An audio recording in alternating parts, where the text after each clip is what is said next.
Buenas tardes a todos, bienvenidos a la Universidad Hebraica, bienvenidos a este webinar de la tarde de hoy.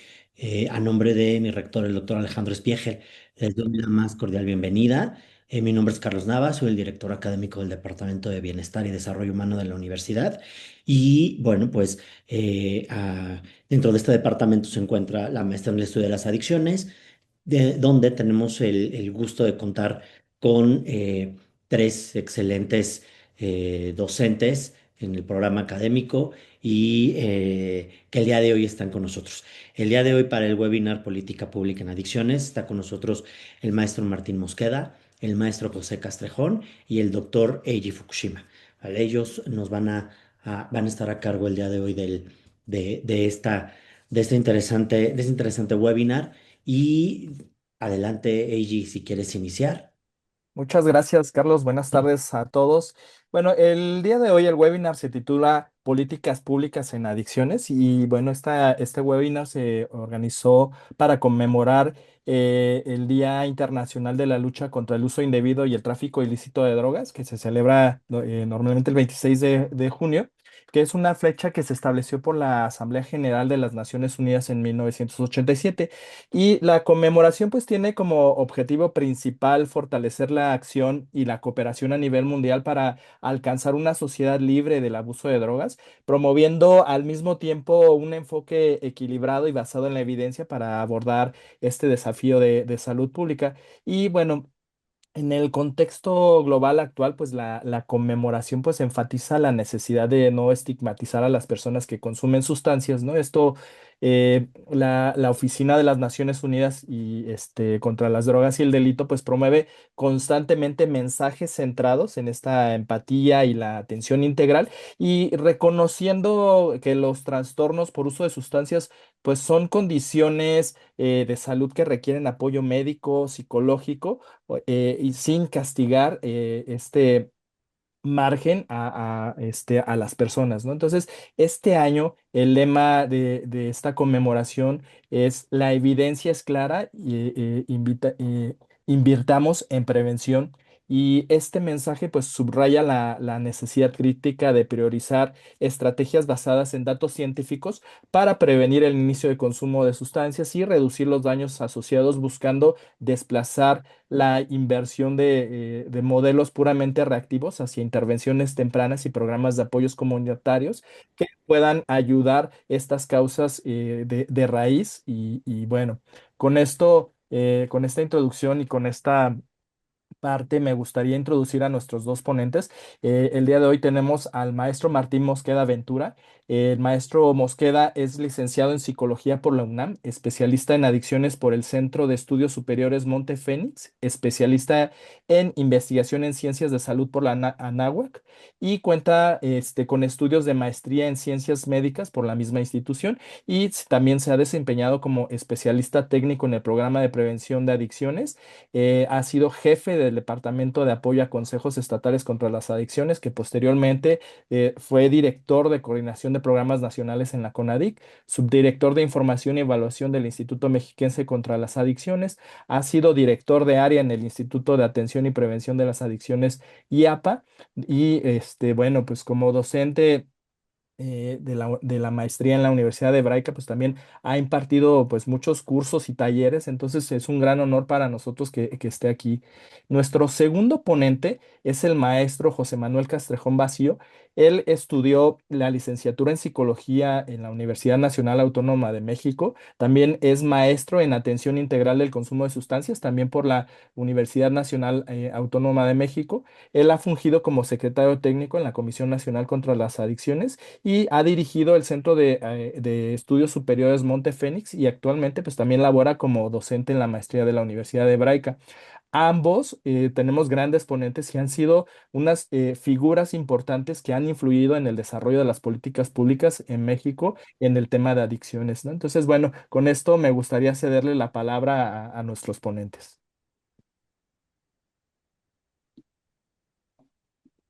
Muy bien, muchas gracias. ¿Ahí me escuchan? Perfecto. Sí. Fíjense que estoy ahora sí que conectado en dos computadoras porque en una tengo problemas para el audio y en la otra tengo problemas para compartir la pantalla. Entonces, que no les extrañe si ahorita empiezo a compartir y de pronto estoy hablando con la otra, con la segunda computadora. Eh, Díganme, por favor, si ya se alcanza a ver la imagen. Sí, ya se ve. Perfecto. Ahí ya Bueno, se ve. antes de iniciar, quiero agradecer la invitación tan gentil que nos hicieran las autoridades de la Universidad Hebraica, en particular al maestro Carlos Nava, quien es el coordinador de la maestría en el estudio de las adicciones, donde tengo la fortuna de ser uno de los docentes, al igual que varios de los compañeros que en esta ocasión están aquí con nosotros. Muchas gracias, doctor Nava, por esta invitación. Agradecer también al doctor Eiji Fukushima, quien aceptó de muy buen grado moderar este pequeño panel en el que intercambiaremos algunas ideas sobre este tema tan espinoso de la política pública en adicciones. Lo mismo al maestro José Castrejón Bacio, quien fue muchos años mi jefe en el Consejo Nacional contra las Adicciones, y a todas las personas que se han dado la oportunidad y el espacio en sus agendas para estar con nosotros. Muchas gracias a todas y todos. Entonces, voy a comenzar con esta línea de tiempo. No voy a describir todos y cada uno de los recuadros, simplemente lo estoy mostrando como una ilustración para que ustedes tengan una idea de los principales antecedentes que fueron configurando lo que hoy conocemos como las políticas públicas en materia de prevención y atención al consumo de sustancias psicoactivas. Como podrán ver ustedes en el recuadro superior izquierdo, podemos remontarnos hasta el siglo XVII, en donde se dio un auge muy interesante del comercio colonial de opio y tabaco, y también se dieron aquí los primeros esfuerzos para controlar localmente las sustancias psicoactivas.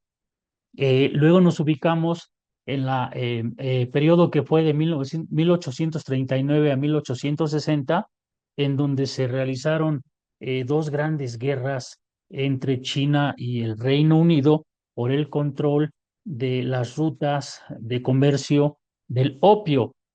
Y de ahí damos un salto hasta ubicarnos en el año 1912, en el que se lleva a cabo la Convención Internacional del Opio de La Haya. Y aquí se gestó el primer Tratado Internacional de Control de Drogas. Posteriormente, ya cuando llegamos al año de 1961, se celebra la Convención Única sobre Estupefacientes de la Organización de las Naciones Unidas, y aquí quedó los cimientos del sistema global de prohibición y fiscalización. Esta convención fue posteriormente, en 1971, enmendada por el protocolo respectivo, y de allí brincamos hasta el año de 1988, en donde se lleva a cabo la famosa Convención de Viena contra el tráfico ilícito de estupefacientes y lavado de dinero. Algunas de las características más distintivas de estos tres documentos internacionales son que en la Convención de 1961 se centraba únicamente en la fiscalización de productos naturales, como la planta de cannabis, como la planta de coca, el opio, y para 1971 se agregan drogas de índole sintético, como el LSD, y para la Convención de 1988 se agregan también los precursores químicos, como una serie de sustancias a ser controladas, también el lavado de dinero, y se agrega la cooperación internacional entre las partes firmantes para fortalecer de manera mutua sus capacidades técnicas. Y más recientemente, para el año 2016, se llevó a cabo la Asamblea General de la Organización de las Naciones Unidas, en donde se gestó un gran debate acerca de los derechos humanos, la salud pública y la reducción de los daños. El objetivo principal de este sistema, cuyos cimientos fueron los documentos que acabo de señalar, consiste precisamente en proteger la salud y el bienestar de la comunidad mediante un doble mandato, que es el hecho de garantizar la disponibilidad de sustancias controladas para fines médicos y científicos, y por otro lado, estar muy atentos para prevenir su desvío hacia mercados ilegales. Y los pilares en los que queda también sustentado es el hecho de garantizar el suministro legítimo, asegurando que los pacientes tengan acceso adecuado a sustancias psicotrópicas necesarias para sus tratamientos y para la investigación científica, que haya disponibilidad de ellos, y prevenir el mercado ilegal. Con el paso del tiempo, empezaron a surgir voces muy sonoras que venían no solo de organizaciones de la sociedad civil, sino también de muchos gobiernos, en el sentido de que este sistema ha mostrado a lo largo de los años un desgaste y una ineficacia, ya que, contrario a lo que pudiéramos esperar, y diversos estudios así lo demuestran, es que la producción, el trasiego, la distribución y los consumos de sustancias siguen creciendo.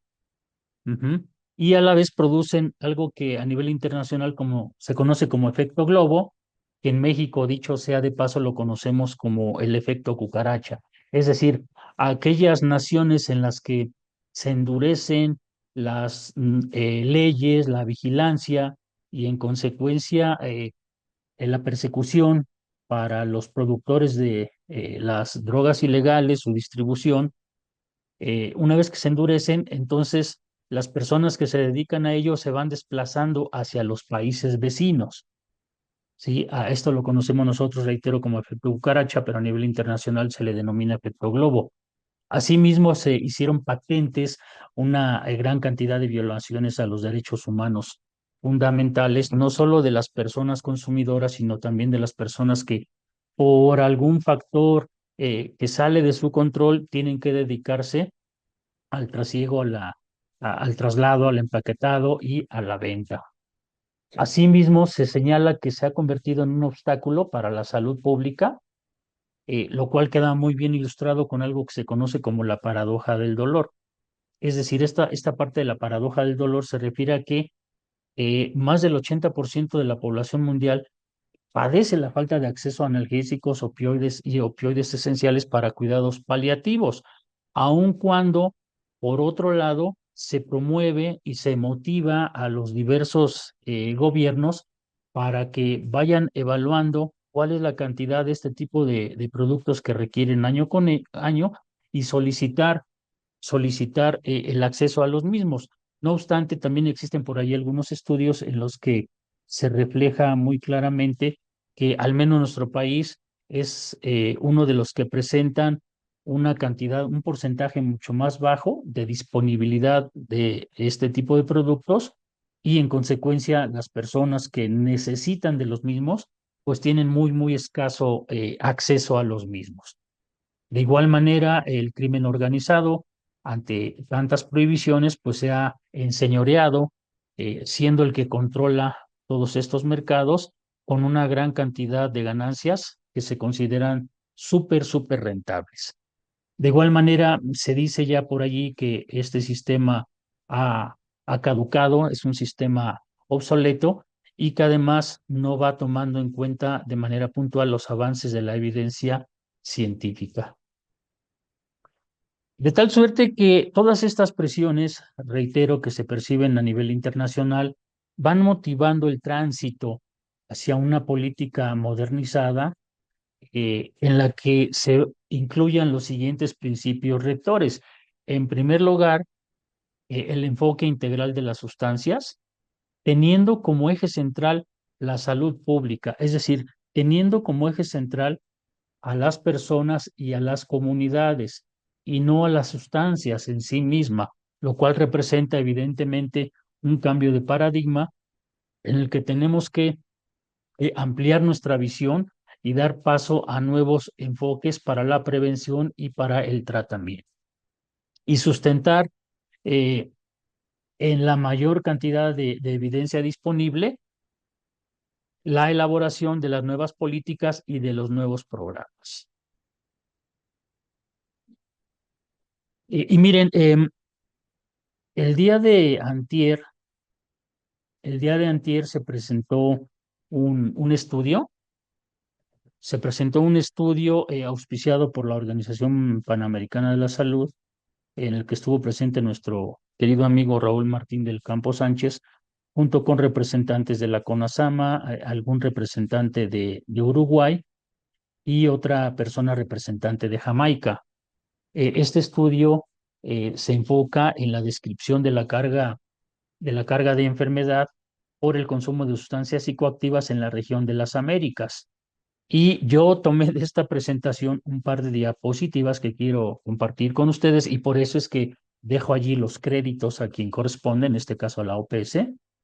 Y aquí se nos dice de manera muy puntual que la mortalidad creció en promedio un poquito más de 6%, ¿sí? Concretamente 6,3% por año en el periodo del 2000 al 2021.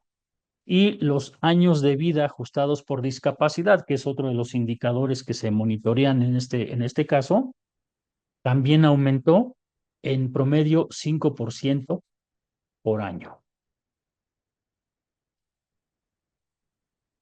Otro dato interesante es que los trastornos por uso de sustancias van a iniciarse en la adolescencia, generando una gran cantidad de discapacidad durante la juventud, la adolescencia y la juventud, la adultez temprana, produciendo una serie de consecuencias muy graves en etapas posteriores de la vida, incluyendo las edades más avanzadas. Y entre las estrategias hacia las que debemos nosotros transitar de manera muy centrada, incluyen la reducción de daños, fomentar el hecho de que los tratamientos sean cada vez más accesibles y también que haya una respuesta penal inteligente. Y vamos a ir viendo algunas de las acciones que se desprenden de estas estrategias y que de alguna manera en nuestro país ya se han empezado a concretar. En primer lugar, la parte de reducción de los daños nos plantea que una serie de beneficios a los que podemos acceder es el hecho de reducir el número de sobredosis, particularmente en personas que utilizan drogas inyectables, una menor incidencia de enfermedades infecciosas como la hepatitis C o como la infección por VIH, y lo mismo una disminución muy sensible de la mortalidad. Para la parte del tratamiento accesible, los principios en los que debe basarse están en la atención voluntaria, y esto es algo que promueven muchos organismos, incluso del otro lado del mar, así en la Unión Europea y de manera global, esto se ha ido consensuando cada vez más, basado en la más sólida evidencia científica. Y en el caso de las alternativas para los usuarios, obviamente una mayor derivación a servicios de salud, los tribunales de tratamiento, que ya también en México tenemos algunos de ellos, pero en mi opinión, todavía seguimos teniendo por ahí una serie de tareas pendientes, porque este es un esfuerzo que, si mal no recuerdo, comenzó hace más o menos 18, 20 años y todavía no logramos que haya tribunales de tratamiento para adicciones en las ciudades más importantes de nuestro país. Y en consecuencia, menos encarcelamiento por posesión simple. Esto tiene mucho que ver con el hecho de ajustar las leyes de tal suerte que las penas que se apliquen sean proporcionales a los delitos cometidos. Respecto a los medicamentos controlados, algunas de las estrategias van enfocadas a equilibrar, sí, a que haya un equilibrio entre el acceso y el control, lo cual nos va a ayudar a que haya una menor cantidad de crisis, evitando epidemias de adicción por sobreprescripción de opioides o sedantes, y como todos aquí sabemos, esto fue lo que dio origen a la crisis de los opioides en los Estados Unidos, con la sobreprescripción de medicamentos como la oxicodona. Garantizar el derecho a la salud para las personas que viven con dolor crónico y una flexibilidad regulatoria en el sentido de adaptar las leyes para no criminalizar el acto médico de prescribir. Voy a ir un poquito más rápido porque sé que solo tenemos 20 minutos para nuestra intervención. En el caso de la prescripción electrónica, también es algo que en México ya se estableció desde hace algunos años por la Secretaría de Salud. Vamos a lograr contar con una trazabilidad total de los medicamentos, la eliminación del fraude, es decir, reducir de manera sensible la falsificación de firmas y recetas en papel.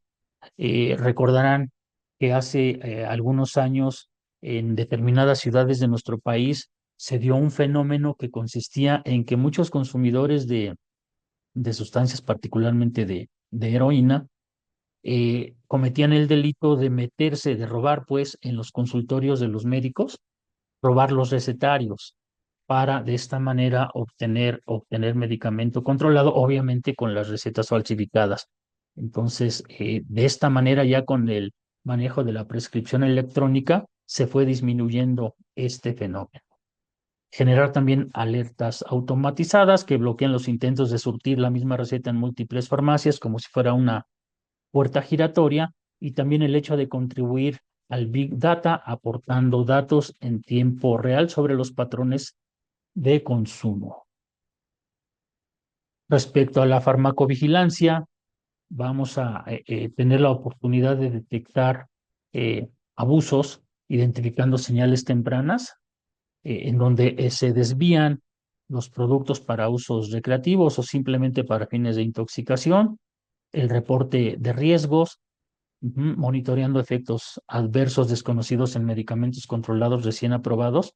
Y esto, de hecho, es una actividad que todos los gobiernos tienen la obligación de estar impulsando, ya que a través de la farmacovigilancia nos aseguramos de que todos los solutos y los nuevos productos que se ponen en circulación para el cuidado de la salud reúnan las características fundamentales de calidad, seguridad y eficacia.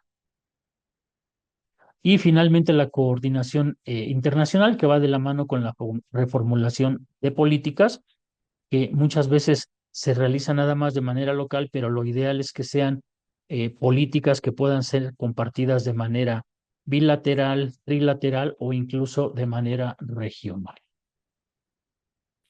En la parte final de capacitación profesional, lo que estaríamos asegurando es una prescripción responsable, formando y educando a nuestro personal sanitario en alternativas no adictivas para el manejo del dolor, la detección obviamente de fenómenos de adicción, el uso de herramientas, entrenando a nuestros profesionales para el manejo correcto de las plataformas digitales de control y algo fundamental que es la reducción del estigma, promoviendo un enfoque de salud pública y no un enfoque punitivo para las personas consumidoras.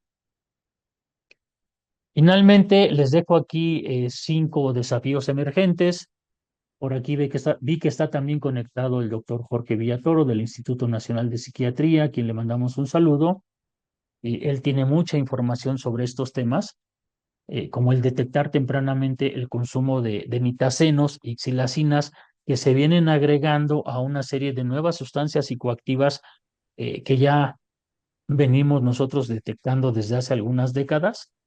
El hecho de identificar también nuevos patrones de consumo, impulsar la disponibilidad de naloxona para revertir casos de sobredosis. Recordemos que recientemente se han presentado reformas a la Ley General de Salud para cambiar en el artículo 345 de ella la ubicación de la naloxona, lo cual va a favorecer también la reducción en cuanto a las brechas de acceso a tratamiento. Esto es algo muy importante, sobre todo cuando hablamos de mujeres.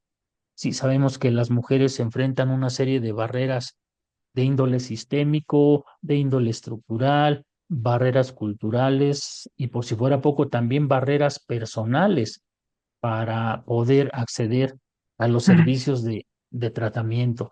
Entonces tenemos que seguir impulsando la creación de espacios específicos para ellas, para las mujeres, empoderarlas y de esta manera ir favoreciendo que la brecha de acceso al tratamiento sea cada vez más reducida.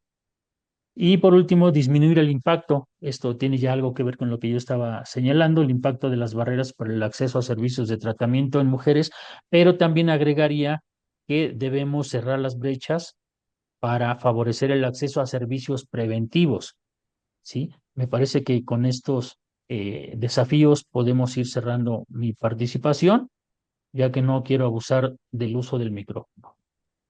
Muchísimas Muchas gracias. gracias, Muchísimas gracias, muchas gracias. maestro Martín Mosqueda. Gracias por esta parte de las convenciones que nos aterriza mucho en la parte de las políticas públicas y todas las estrategias que que se tienen que estar implementando y todos estos desafíos que tenemos. A mí me gustaría que dejáramos al final las preguntas para poder darle espacio al maestro Castrejón y pues al final tengamos este espacio de diálogo. Entonces, le cedo la palabra al maestro Castrejón. Adelante. Muchas gracias, qué gusto. Me siento muy honrado esta tarde de estar aquí con colegas, amigos profesionales destacadísimos. Ahí está el doctor Villatoro, directores de centros, alumnos de la universidad, exalumnos. Y creo que esta es una gran reunión porque estamos celebrando justamente en el marco mañana se celebrará en el mundo el Día Internacional de la Lucha contra el Uso Indebido y el Tráfico Ilícito de Drogas. Qué nombre, ¿no? Conocido mejor como el Día Mundial contra las Drogas.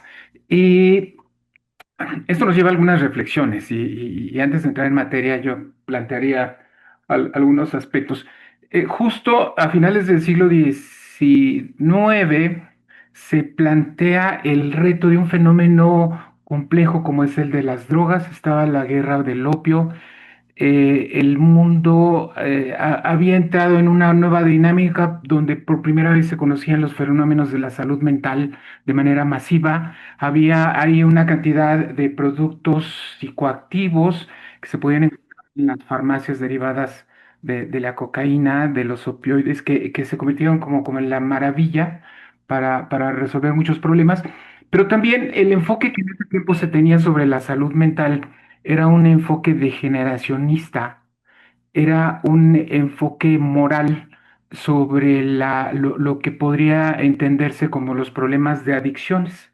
Todavía la ciencia, el conocimiento no había avanzado como ese tiene y eso marcó sin duda un enfoque que durante más de 100 años ha prevalecido y que ha definido lo que serían las políticas públicas que los países dan prioridad precisamente para atender este complejo fenómeno de las drogas, como en su momento se planteó y precisamente en la Convención del Opio, establecida ya en La Haya en el 2012, se plantea la necesidad de terminar el problema haciendo medidas para controlar lo que sería la disposición ilícita de sustancias derivadas del opio, derivadas precisamente de la cocaína y otras sustancias. Eso marcó sin duda el inicio de la era, de la era prohibicionista, como se conoce, y sin embargo, como lo plantea hoy Martín, es un enfoque que está siendo cuestionado, que está siendo criticado en una era en la cual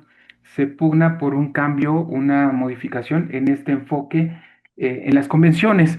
Esto es como, un poco como la desesperanza después de décadas y décadas de un enfoque que parece que no ha tenido resultados y la necesidad de buscar alternativas. Creo que en ese momento se encuentra la humanidad. Quiero recalcar que los enfoques se centraron en las drogas, ¿no? Y en eliminar las drogas de la sociedad para proteger a a la sociedad, ¿no? Para que las drogas no lleguen a tus hijos. Se olvidaron de la otra parte. ¿Qué hacemos para que los hijos no lleguen a las drogas? Lo que sería el enfoque de reducción de la demanda, así se conocen estas dos caras de la moneda, parece que no aparece ya de manera clara en el 72, apenas mencionada, pero de manera vinculante en la Convención del 88. Y posteriormente México promueve la Declaración de Principios Rectores en Reducción de la Demanda en una asamblea de la ONU, donde se establece específicamente que los países deberán de destinar recursos, políticas públicas, darle prioridad a la prevención y el tratamiento. México lo propone, el presidente Cedillo es aprobado por la Asamblea, pero valdría la pena pensar que treinta y tantos años después, si esto se ha cumplido, y yo creo que todos los que estamos aquí llegaremos a la conclusión de que no, sigue siendo este enfoque donde la lucha contra las drogas se convierte como en el centro de todo esto. No hay recursos para prevención, no hay modelos actualmente que se estén aplicando con base científica.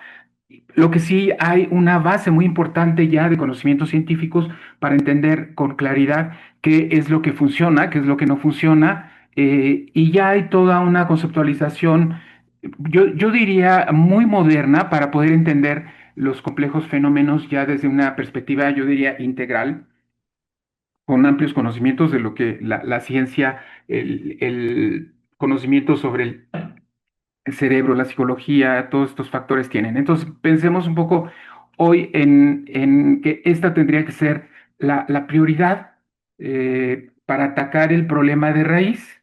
Los estados deberían de plantear esto que estamos viendo como un reto y por supuesto, la mejor manera de poder enfrentar un fenómeno tan complejo como podrían ser los comportamientos adictivos ahora, ¿no? Que ya el concepto de sustancias, consumo de sustancias, nos va a quedar muy corto en un mundo muy cambiante. ¿Qué sabemos hoy? Y de acuerdo ya a décadas de investigación, estudios muy serios, estudios que ya tienen una base muy sólida. Hoy tenemos claro que los enfoques digamos, de salud pública en temas de prevención y tratamiento deben de hacerse ya con toda una metodología que ha quedado plasmada en diversos documentos que los organismos internacionales han planteado y que en términos generales vamos a denominar los estándares internacionales, ¿no? Por qué razón esto es importante? Primero, porque sabemos que hay malas prácticas, por ejemplo, en prevención, mensajes basados en miedo, enfoques solo de riesgo, centrados en charlas informativas, eh, enfoques punitivos, estigmatizantes, etcétera, no funcionan. Eso tenemos que tenerlo claro. Quienes pretendamos trabajar esto, tenemos que pensar que la prevención ya es toda un campo de conocimiento científico y lamentablemente quienes diseñan, por ejemplo, estos modelos de prevención que actualmente están planteando, puedo pensar en este concepto de el fentanilo mata, está cargado precisamente de todo lo que no se debe hacer. Y lamentablemente esto tiene el riesgo, primero, que se invierten miles de millones de pesos tirados a la basura, y el otro, el riesgo de la iatrogenia, de tal manera que pareciera ser que terminan siendo enfoques que provocan más consumo, ¿no? En vez de prevenirlo. ¿Qué es la prevención? La prevención es una serie de metodologías, de herramientas probadas, basadas en evidencia, que tienen toda una conceptualización, y hoy es importante, sé que los que estamos aquí nos interesa hacer cosas serias y queremos incursionar en esto. Y aquí está delimitado de una manera clara. Lo que voy a plantear a continuación es a vuelo de pájaro lo que, por ejemplo, en la maestría de estudios en las adicciones nos lleva semestres, nos lleva años aprender, entender, comprender y aplicar. De tal manera, entonces, que será una breve descripción. Por supuesto, hablamos de enfoque basados en un modelo. Este modelo es el de factores de riesgo y protección, en mensajes positivos, motivacionales, con dinámicas de no unidireccionales, sino dinámicas de aprendizaje activo, participativo, integrativo, reflexivo, más que pláticas, mensajes personalizados, adaptados de acuerdo a las edades, a las necesidades de desarrollo de cada etapa y básicamente orientados a promover el desarrollo psicosocial más que a rechazar el consumo de drogas. De tal manera que la prevención resulta entonces como toda una serie de aplicaciones de herramientas que se van llevando en diferentes contextos y escenarios y que deberán de contar con toda una metodología. Les comentaba hace un momento que tenemos base suficiente para saber qué estrategias tienen alta efectividad, funcionan, incluso con una relación bastante clara en términos de costo-efectividad. ¿Qué funciona? Por supuesto, esto es algo que hemos se ha planteado el enfoque de habilidades para la vida, para desarrollar competencias sociales, emocionales, toma de decisiones, intervenciones familiares, sobre todo en las primeras etapas. Y aquí estarán viendo ustedes el nivel de efectividad que se ha demostrado. Intervenciones escolares integrales y sostenidas, creando más bien ambientes protectores y currículum adaptados a la formación de acuerdo a los grados de estudio, con un enfoque comunitario, ambiental y siempre monitoreo y evaluación. Lamentablemente, muchas instituciones educativas optan por esta idea de hacer pláticas, hablar sobre los riesgos en grupos grandes, e insisto, a veces con un concepto estigmatizante centrado en las sustancias, en los daños de las sustancias, en crear miedo, etcétera. Entonces, aquí ustedes observarán que finalmente esto no tiene resultados. Hoy sabemos, y de acuerdo a los principios de prevención eficaz, que ya conforman un marco muy estructurado de cómo deberían de ser los modelos y las estrategias de prevención basados en evidencia, basados en un modelo teórico. Básicamente el que más se aplica es el de factores de riesgo y de protección, adecuados a la etapa de desarrollo, con un enfoque multisectorial que articule contenidos, esfuerzos en hogares, escuelas, comunidades, con una participación inclusiva, por supuesto, donde la sociedad, los grupos son la parte fundamental, sostenida en el tiempo. No se trata de una plática, sino se trata de una acción continua en entornos claves, monitoreada y evaluada. Y por supuesto, el cuidado de los derechos aquí es importante. Vale la pena plantear, y quizás ahí sería uno de los avances más importantes que se tienen. Por ejemplo, la Unión Europea cuenta con disposiciones legales que obligan a los estados a aplicar estándares europeos. ¿Cuál es el resultado que están teniendo? Que están disminuyendo en algunos países, de una manera sostenida, los niveles de consumo en ciertos parámetros. Bien, gracias a que la adaptación precisamente de estándares europeos. Si planteáramos en México, si contáramos con estándares mexicanos, si hubiera un marco normativo para la aplicación de modelos y programas en México, no, definitivamente nos encontraríamos un hueco muy grande. Por eso la necesidad de voltear a ver este tipo de marcos que aseguran que la aplicación de recursos pueda ser efectivos. Esto nos lleva entonces a entender también que en el tema de tratamiento, hoy en día hay una base suficiente para entender que hay programas que funcionan y programas que no funcionan. Hagamos un repaso un poquito rápido de las cosas que no funcionan, y díganme ustedes si lamentablemente no estamos como en estos enfoques. Un enfoque punitivo o coercitivo con tratamientos forzados sin consentimiento, y por supuesto toda esta discusión en relación al tema de los anexos, la vulneración de los derechos humanos, los internamientos forzados, etcétera. No significa que no se deban de aplicar, pero si estos se aplican con la ausencia de un marco normativo claro, definido, con la responsabilidad de las autoridades de salud, de las autoridades de justicia, estaríamos en una situación bastante caótica como la que actualmente se está dando. Intervenciones sin evidencia, digamos que terapias no validadas, con curas milagrosas ahora que se promueven mucho, atención fragmentada, falta de involucramiento de la persona, contra la persona, sin considerar a la persona, por parte de personal no capacitado, con este esquema de estigmatización y discriminación, y son programas que no se evalúan. Pero bueno, pensemos de manera positiva que pronto podríamos contar, ojalá, con una ley de tratamiento que pueda definir la importancia, por ejemplo, de enfoques basados en evidencia, de ciertos modelos terapéuticos, del cuidado y la atención en este enfoque de capacitación continua. Ella es especialista en todos estos temas, participación activa y motivacional. Es decir, tendríamos que plantear, por ejemplo, que este modelo de intervención con un paciente que no quiere asistir debería ser aplicado de manera general en todos los casos antes de recurrir a otro tipo de medidas. Profesionales capacitados, por supuesto, hay pocos para las necesidades, hay pocas opciones también de formación que se tendría que multiplicar. El enfoque de derechos humanos en este siglo es un enfoque que necesariamente debe prevalecer. Y quiero enfatizar algunos aspectos de lo que los modelos basados en evidencia orientan como lo que podría ser aquellos modelos que funcionan. La terapia cognitivo-conductual, sin duda por su aplicación breve, por su efectividad, por estar probada, puede ser importante. La entrevista motivacional se convertiría como en el centro, sin duda, de cualquier eh, intervención inicial para acercar a la persona al tratamiento y no obligarla.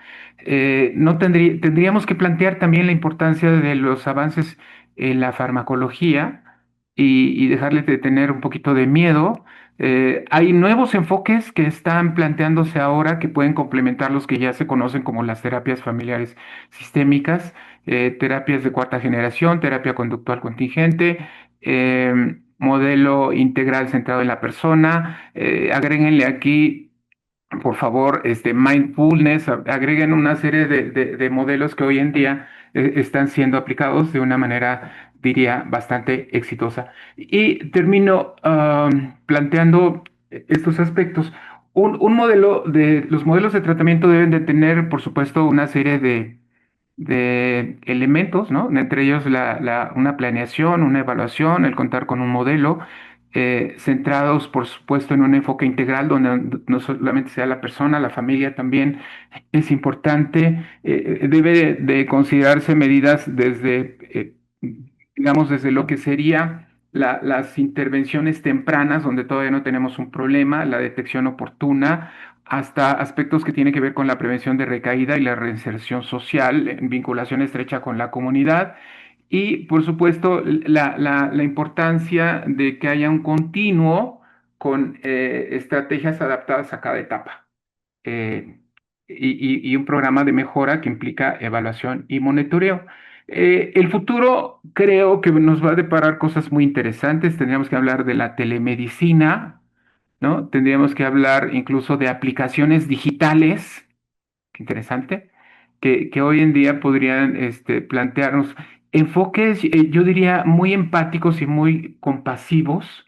eh, ¿Por qué no descartar la inteligencia artificial en ese sentido? Lo que sí plantearíamos la importancia de enfoques centrados en la prevención y en la detección temprana. Ya se habló de la importancia del tema de reducción de la demanda, el papel del tratamiento de la familia, sin duda, y algo que sería importantísimo, la articulación de equipos multidisciplinarios, donde el médico, el psicólogo, el trabajador social, el consejero, por supuesto, articulan y forman un equipo, todos trabajando para la recuperación. Bueno, creo, como les dije, que les iba a dar un abuelo de pájaro de lo que lleva años en la formación de un especialista en adicciones, pero creo que este día, el día de mañana, que se celebra este día, reflexionemos en la importancia que debe tener en las políticas públicas la prevención y el tratamiento y que estos deben de ser ya basados en evidencia y que no deberíamos de seguir improvisando y gastando recursos en algo que sabemos que no funciona. Con eso termino y agradezco nuevamente la atención. Muchas gracias, maestro Castrejón.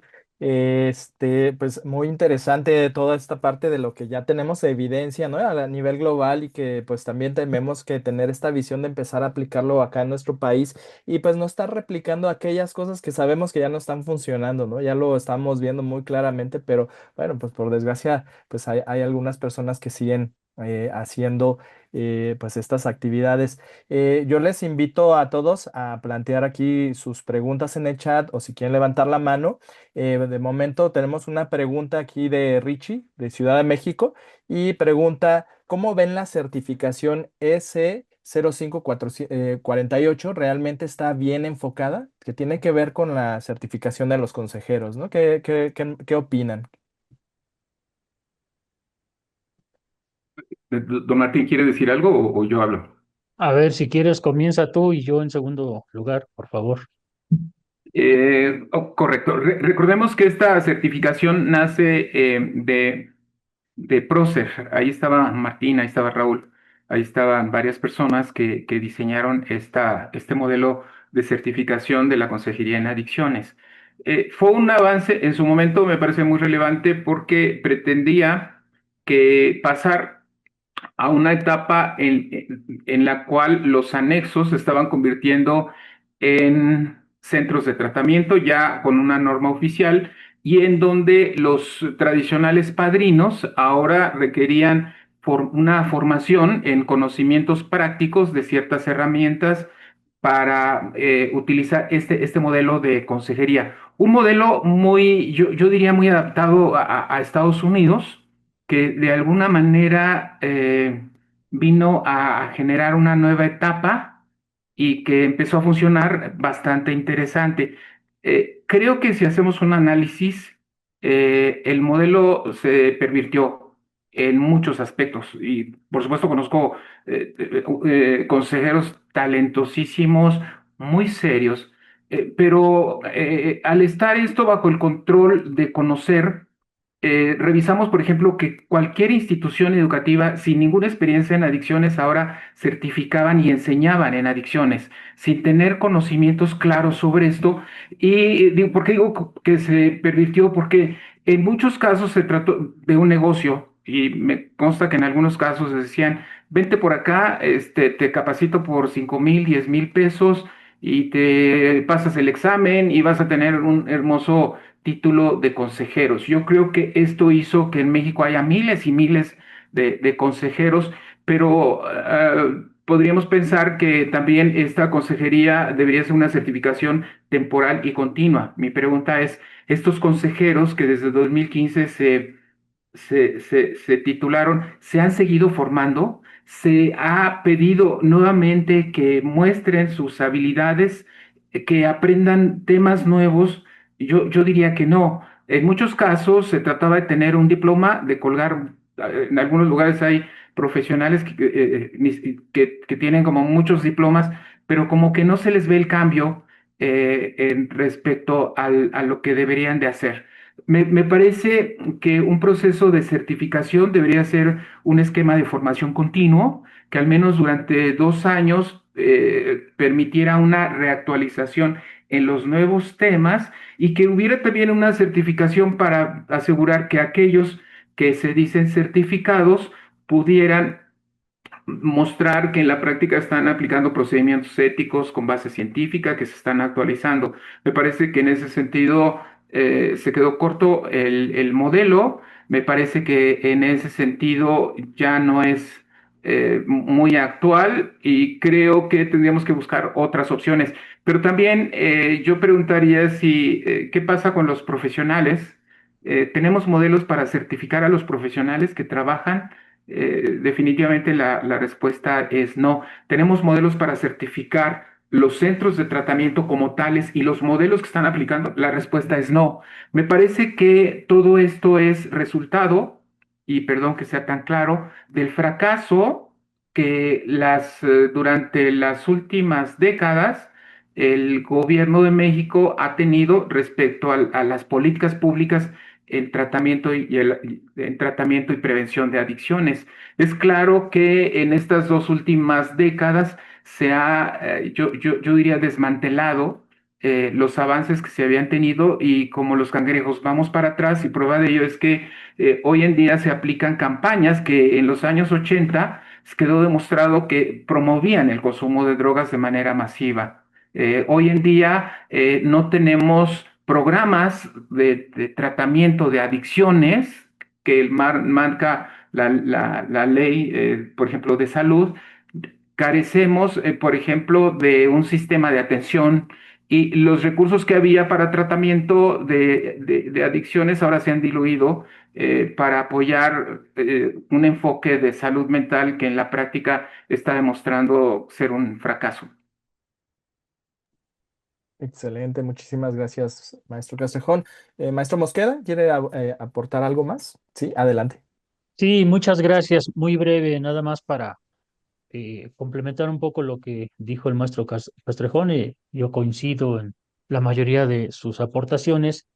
Y en mi opinión, el estándar de competencia 048 de Consejería en Adicciones quedó también estancado. Es decir, no solo este estándar de competencia, sino muchos programas y muchas políticas públicas han sido rebasadas por la realidad y se están diseñando una serie de abordajes que no necesariamente empatan con lo que se requiere, ¿sí?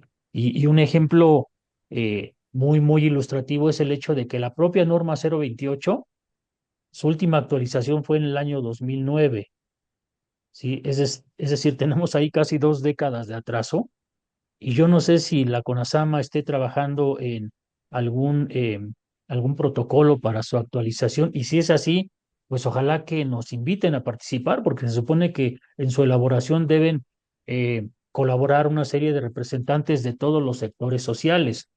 Pero bueno, sabemos que algunos que hemos trabajado en gobiernos anteriores estamos vetados, pero pues, de todos modos me parece que alguna idea por ahí que aportemos puede ser de utilidad.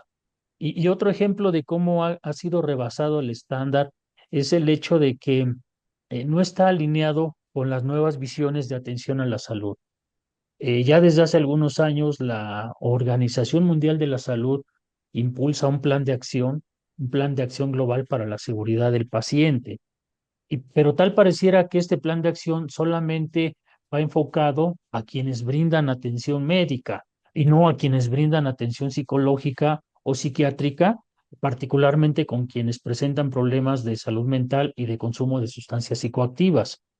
Y este plan de acción va enfocado incluso a promover una serie de componentes que se desprenden de la ética y de la bioética, teniendo como eje a la persona. Ujú, y el cuidado de los derechos humanos.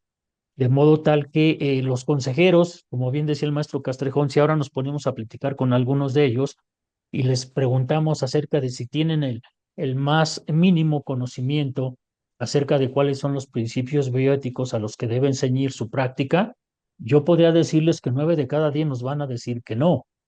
No tienen la menor idea de lo que son los principios de beneficencia, no maleficencia, autonomía y justicia. Que van a garantizar que la atención que se les brinda está apegada a la normatividad vigente y no solo a la parte administrativa que muchas veces sí se enfatizaba mucho en las supervisiones que se hacían a los establecimientos residenciales, pero se dejaba de lado el aspecto técnico.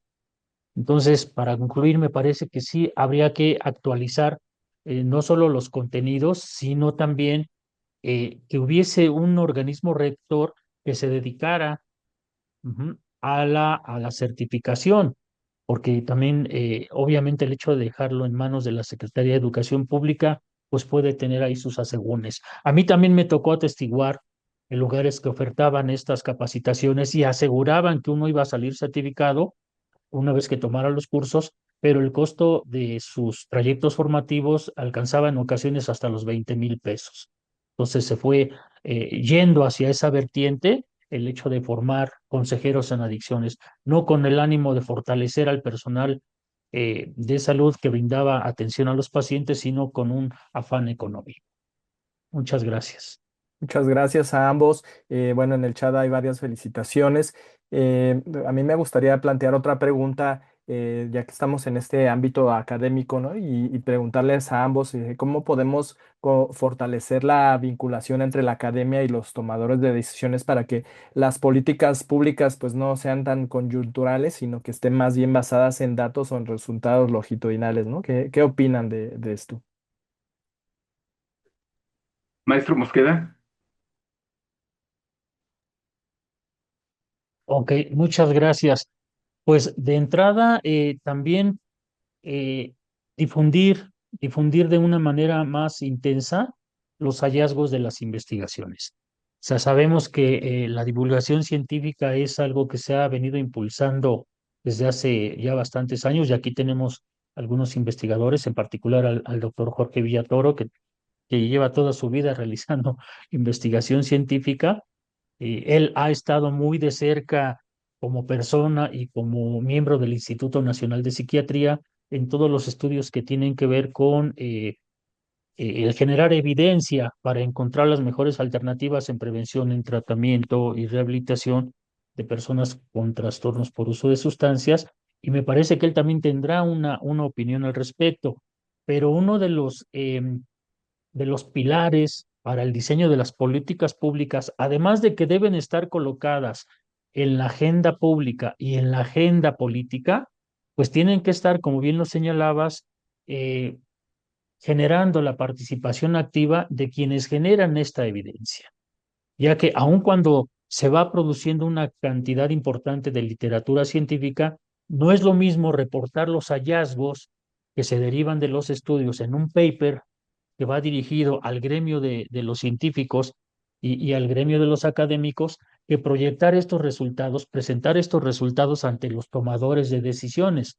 Me parece que ahí tenemos un área de oportunidad, pero si no se les da a ellos la posibilidad de sentarse a las mesas de diálogo, en los conversatorios que se deben llevar a cabo para sustentar la participación de todos los sectores involucrados en un problema que amerite el diseño de una política pública, entonces vamos a seguir tejiendo en el vacío.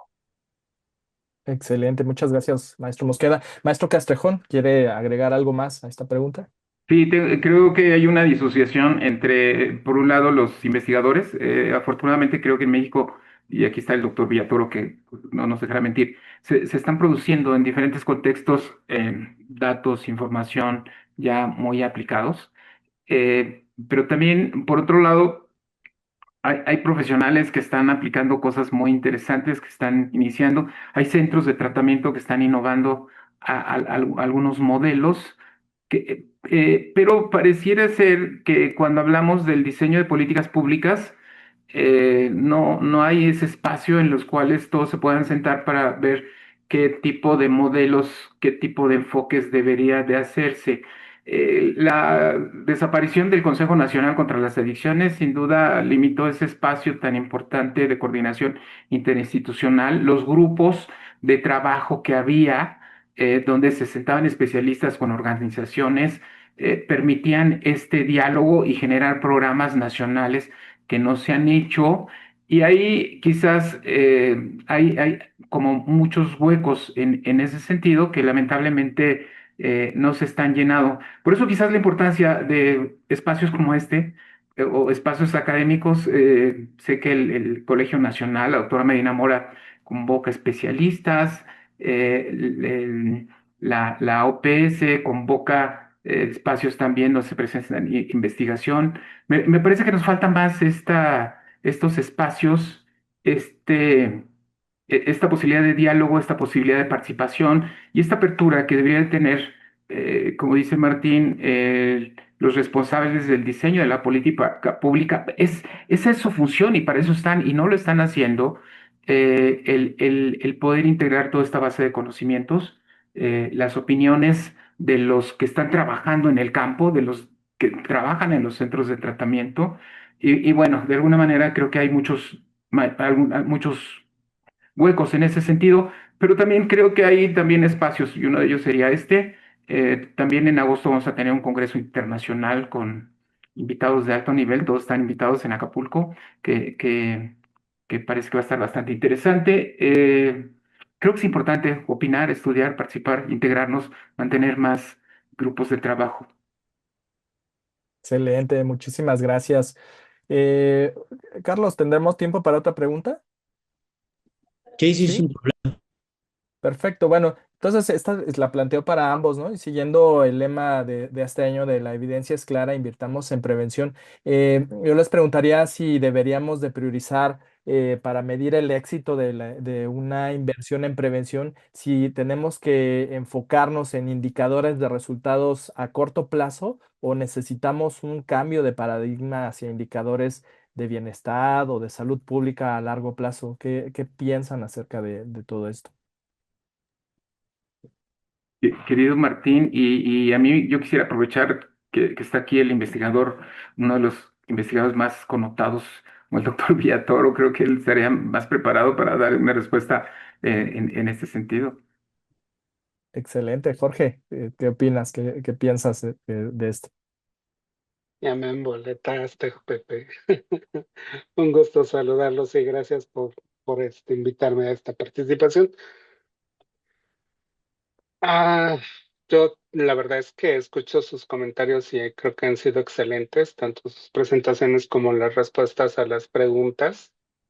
Y creo que han enfatizado algo que es bien importante, ¿no? Y es el hecho de que nos falta mucho por hacer y de ligar todo el proceso de investigación a la toma de decisiones de las políticas.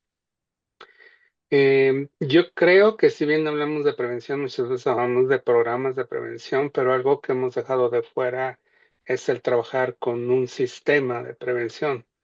Es decir, tener justamente todas esas aplicaciones basadas en evidencia, que algunas de las cuales nos pusiste muy bien en tu lámina, Pepe, y me parece que debemos de tener con claridad y trabajar directamente con la CONASAMA, con la parte correspondiente a la Secretaría de Salud, para que esto se vayan dando, ¿no? Hay bastante evidencia de lo hecho en México. Hay programas hechos con parentalidad muy bueno, como lo que está haciendo actualmente la maestra Nancy Amador, o lo que ha venido haciendo todo el equipo de la Facultad de Psicología, originalmente liderado por la doctora Silvia Chainé, Morales Chainé, y hay otros programas hechos en primaria, en secundaria, y que han sido evaluados y que hay evidencia al respecto de ellas y creo que se pueden ir generando, ¿no? La cuestión es que nuestras autoridades han trabajado muchísimo con este rollo de los espacios comunitarios, pero no han hecho mediciones que nos permitan ver si realmente ha habido cambios a partir de toda esta parte de los espacios con sus famosas programas de prevención, campañas de prevención, y no podemos saber si ha habido un cambio o no ha habido un cambio, ¿no? Entonces, creo que hay que trabajar en conjunto, creo que sí, en efecto, hay que dar los resultados de una manera más rápida, pero para eso se necesita también apoyos, ¿no? O sea, si no hay apoyo para producir los informes rápidamente, no se producen, ¿no? Entonces, yo tengo en el fondo la esperanza de que estando la doctora Rosaura en la Secretaría de Ciencia, el presupuesto para estas cosas fluya más y sobre todo que haya mayor inversión en lo que son los estudios de longitudinales, ¿no? Justamente y por lo que comentas, porque si bien podemos tener resultados a corto plazo, estos básicamente lo que estamos hablando ahí es la modificación de las habilidades, ¿no? Habilidades parentales, habilidades socioemocionales, eh, actitudes y cosas por el estilo, pero el verdadero cambio de lograr que realmente haya mejores cosas, como que haya menor consumo, que la edad de inicio se postergue, etcétera, pues evidentemente que necesitamos tiempo, ¿no? Y hacer estudios bastante importantes, de empezar a trabajar algo que se está haciendo poco, no solo en México, sino a nivel mundial, que es toda esta parte del nurture, que corresponde directamente a que la gente que trabaja en ADN y con quienes he tenido el gusto de participar últimamente, ellos están muy conscientes de esta partecita de que el ADN no tiene tanto impacto como se pensaba originalmente, ¿no? En las conductas de las personas, y que son pocos los indicadores, pero son suficientes. Pero hay una parte que ellos han hecho un campo bien interesante en donde dicen es que la parte genética no es nada más esa partecita de lo que se pasa con los cromosomas, ¿no? Sino que los ambientes familiares son distintos, ¿no? Y en parte hay ambientes en los cuales se juega con los niños, hay ambientes en los cuales se empiezan a dar actividades, se hacen distintas acciones, y todo eso es por lo que se crió esa persona, ¿no? El jefe o la jefa de familia, y eso hace que los resultados sean distintos, pero es parte de esa carga tanto genética como ambiental, donde se da un juego interesante. y que de hecho fueron las últimas propuestas que llevó a cabo el doctor Rutter, cambiando todo ese paradigma de lo que tanto se sigue hablando, que es la resiliencia, ¿no? Entonces, creo que debemos de trabajar en esos aspectos. Espero realmente que la doctora Rosaura pueda trabajar en ese sentido y saque mejores cosas por parte de CONACYT, justamente para consolidar estos aspectos, ¿no? Y que haya una mejor distribución de ese dinero y que realmente la gente de CONASAMA, ahora con ese último cambio que tuvo, pues tenga un mayor acercamiento hacia estos grupos de investigación de todo el país, ¿no? Que hay cosas muy buenas que están haciendo Aguascalientes, se está trabajando muy bien, Sonora, Baja California, Yucatán, y tienen muy buenas cosas y programas, tanto en la parte preventiva como en la parte de tratamiento, que ya nos comentamos de varios de estos elementos a trabajar, Pepe y Martín, ¿no? Ese sería mi comentario. Muchísimas gracias, Jorge. Martín, ¿quieres comentar algo? Sí, muchas gracias, Eiji, y gracias también por la interesante aportación del doctor Villatoro. Y yo nada más agregaría que tenemos también por ahí un pendiente en el hecho de ir sumando cada vez más el adecuado uso de la inteligencia artificial y de las nuevas tecnologías, no solo a los sistemas de prevención, sino también a las intervenciones terapéuticas.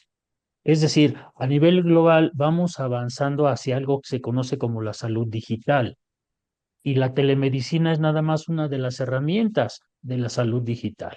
¿Sí? Entonces, ahí me parece que tenemos una serie importante de elementos a integrar en las acciones preventivas, en las acciones de tratamiento, y también el hecho de evaluar, como tú señalabas, Eiji, no solo a corto plazo, sino también a mediano y a largo plazo, la eficacia y la efectividad de las intervenciones. ¿Por qué? Porque solamente con estudios prospectivos de índole longitudinal podemos tener evidencia acerca de lo que sí está funcionando y descartar lo que no está funcionando. Lamentablemente, y voy a poner el ejemplo de lo que son las campañas, cuando se evalúan las campañas, lo único que se mide es el índice de recordación, pero no evaluamos, como decía el doctor Villatoro, si hubo un impacto positivo en el cambio de creencias, de los sistemas de creencias de las personas, de las opiniones, de las actitudes y por último en los comportamientos. Ahí me parece que también tenemos un pendiente y retomo la campaña que sigue estando al aire acerca del fentanilo. Ujú. O sea, el eslogan que acompaña los spots es el fentanilo mata, pero ni siquiera se hace una distinción entre lo que es el fentanilo regulado del fentanilo ilegal. Ese es el que realmente nos está generando problemas. Ujú. Y estamos satanizando, tal vez involuntariamente, a un producto que fue ya procesado desde los años de 1960 del siglo pasado, y fue creado precisamente para utilizarlo como sabemos que se sigue usando, eh, como un medicamento para administrar a las personas que viven con dolor crónico y también como un adyuvante en determinado tipo de cirugías. Entonces ahí también tenemos una observación para el momento de diseñar las campañas de manera adecuada. Y otro elemento que yo pondría sobre la mesa es, bueno, ¿cuánto fentanilo ilegal se consume en México? Ujú. A diferencia de la cantidad de personas que están utilizando metanfetaminas tipo cristal. Entonces ahí me parece que de pronto nos quedamos rezagados en cuanto a la necesidad de fortalecer la información, las campañas y las intervenciones respecto a sustancias que sí están generando mayor consumo, se están registrando como drogas de impacto y están generando también una mayor demanda de tratamiento eh, comparado con otras, ¿no? Muchas gracias. Excelente, excelente. Pues muchísimas gracias a ambos, a Jorge también por tu participación. Yo creo que podemos ir cerrando con algunos aspectos del webinar del día de hoy importantes, que tenemos retos interesantes. Eh, Creo que algunas cosas parroquiales que también quiero anunciar. El lunes creo que del Colegio Nacional de la doctora Medina Mora va a tener un webinar acerca de drogas emergentes. Creo que va a ser interesante. Pueden buscarlo en las redes o en la misma página del Colegio Nacional. Acerca del congreso que estuvo platicando el maestro José Castrejón, creo que también lo pueden seguir a través de las redes por la institución CREAT. Si no, pues acérquense o busquen a José Castrejón ahí en las redes para que también puedan verlo.